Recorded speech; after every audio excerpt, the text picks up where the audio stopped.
सुनौ रमाइला कथाहरू।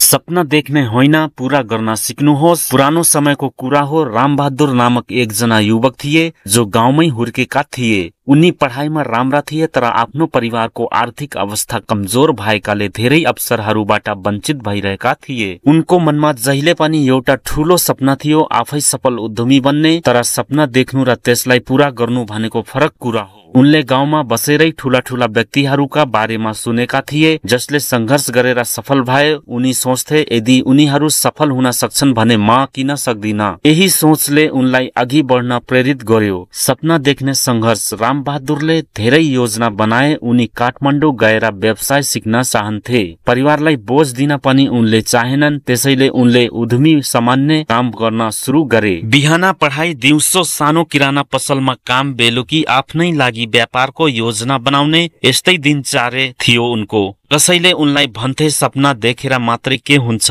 हामी जस्तै खेतीपाती गर जिन्दगी यत्तिकै बित्छ। तर रामबहादुरको मन भत्किएन। अरूको कुरा सुनेर यदि मैले सपना त्यागे भने म सधैँ पछाडि नै परिरहन्छु। सपना पूरा गर्ने यात्राको सुरुवात। एक दिन उनले गाउँका किसानहरूका समस्या देखे। उत्पादन राम्रो हुने तर बजार नपाएर सस्तोमा बेच्नु पर्ने। उनलाई एक उपाय बुझ्यो।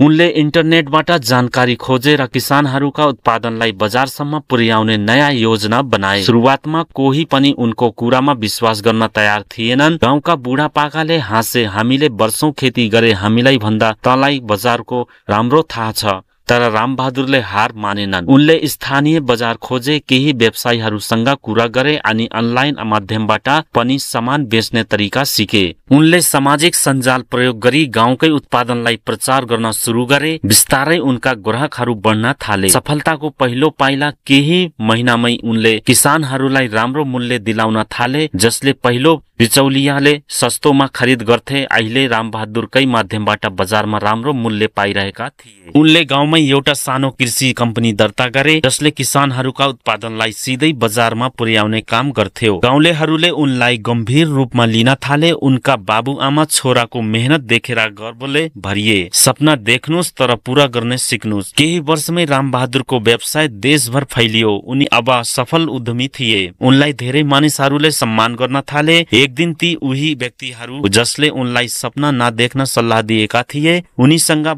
भने हामीलाई सिकाऊ न, तेरो जस्तो व्यापार गर्न के गर्नुपर्छ। रामबहादुरले मुस्कुराउँदै भने, सपना देख्नुस् तर पूरा गर्ने हिम्मत पनि राख्नु। संघर्ष नगरी कुनै सपना पूरा हुँदैन। सपना देख्नु राम्रो हो तर त्यसलाई पूरा गर्ने दृढ संकल्प आज महत्वपूर्ण हो। संघर्ष बिना सफलता सम्भव छैन। अरूको नकारात्मक कुरा सुनेर आफ्नो लक्ष्य नत्याग्नुहोस्। योजनाबद्ध मेहनत गरेमा सफलता अवश्य मिल्छ। सपना देख्नु सबैले सक्छन् तर सपना पूरा गर्ने नै सोचे नायक हुन्छन्। यदि तपाईँ पनि केही ठूलो गर्न चाहनुहुन्छ भने आफ्नो सपनालाई पछ्याउनुहोस्, कठिनाइहरूलाई जित्नुहोस् अनि सफलता अवश्य प्राप्त हुनेछ। साथीहरू, भिडियो कस्तो लाग्यो? यस्तै रोमाञ्चक कथाहरू सुन्नको लागि हाम्रो भिडियोलाई लाइक र शेयर कमेन्ट गर्न नबिर्सनुहोला। साथै सब्स्क्राइब गरी यात्राको शुभ यात्रा गर्नुहोस्। भेटौँला अर्को भिडियोमा। धन्यवाद।